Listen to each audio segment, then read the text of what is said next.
আর এবার নজর রাখবো বীরভূমের মল্লারপুরে ধুমধুমার গ্রেফতারি ঘিরে উত্তেজনা। মল্লারপুরের বাজিতপুরে আক্রান্ত হয়েছেন পুলিশ। গ্রামবাসীদের বিরুদ্ধে সেই হামলার অভিযোগ উঠছে। হামলায় মাথা ফাটলো এএসআই এর। আহত হয়েছেন অন্তত 10 জন পুলিশ কর্মী। বীরভূমের মল্লারপুরে ধুমধুমার পরিস্থিতি, গ্রেফতারি ঘিরে উত্তেজনা। মল্লারপুরের বাজিতপুরে আক্রান্ত হয়েছেন পুলিশ। হামলায় মাথা ফেটেছে এএসআই এর। অন্তত 10 জন পুলিশ কর্মী আহত হয়েছেন আর গ্রামবাসীদের বিরুদ্ধে হামলার অভিযোগ উঠছে। আমাদের সঙ্গে রয়েছেন প্রতিনিধি অক্ষয়। কি নিয়ে গ্রেফতারি, কেন এই হামলা চালালো গ্রামবাসীরা, কি খবর পাওয়া যাচ্ছে?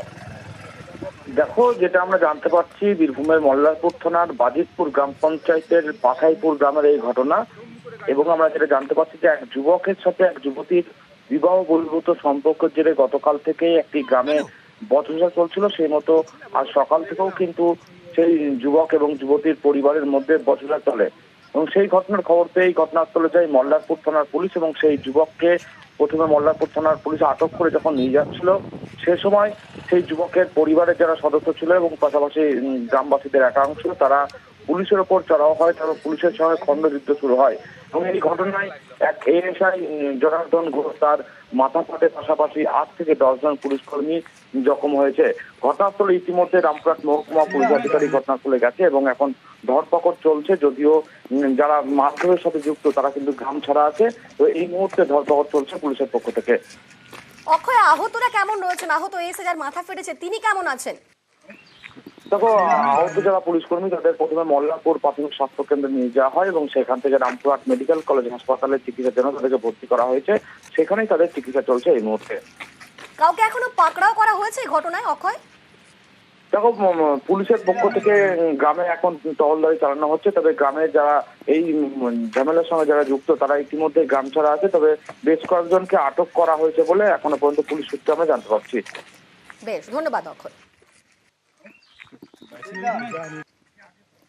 ঝামেলা চলছিল, দুই পক্ষে আমরা থামাচ্ছি। থামানোর পরে আমাদের বলছে আপনাদের আসামি ধরতে হবে। আসামি আমরা ধরলাম, ধরার পরে ওদের একটা ছেলে দাঁড়িয়ে ছিল, আমরা ধাক্কা সরিয়ে দিয়ে আসামিটাকে বের করে নিয়ে এসেছি। কিন্তু ওকে কেন ধাক্কা ও যে ওদের লোকটা আমরা কি করে জানি? ওরা এখন আমাদের তো আমাকেই মানে পিছন দিক থেকে ঢেল মেরেছে আর মাথায় করে লাঠি দিয়ে বাড়িয়ে দিয়েছে। এখন হাত আমার আঙুলটা কেটে গেছে। ঘটনা কাল গ্রামে কার সঙ্গে মারামারি হয়েছে মালপাড়ায়, দিয়ে মেয়ে ছেলেকে মেরেছে, দিয়ে ওই নিয়ে পুলিশ এসেছিলো, দিয়ে আমি ওই ঝামেলাটা সামনে দিয়ে গেলাম।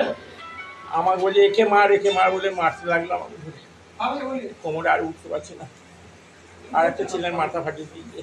রাজনীতি না, এতে মালপাড়ার ছেলেদের সঙ্গে মালপাড়ার নিজেদের ঘরে ঘরে ঝগড়া লেগেছিল। যে ছবি আপনারা দেখছেন, বীরভূমের মল্লারপুরে রীতিমতো ধুমধুমার আক্রান্ত হচ্ছে পুলিশ। গ্রামে পুলিশি অভিযান। আর মল্লারপুরের বাজিতপুরে আক্রান্ত হচ্ছে পুলিশ।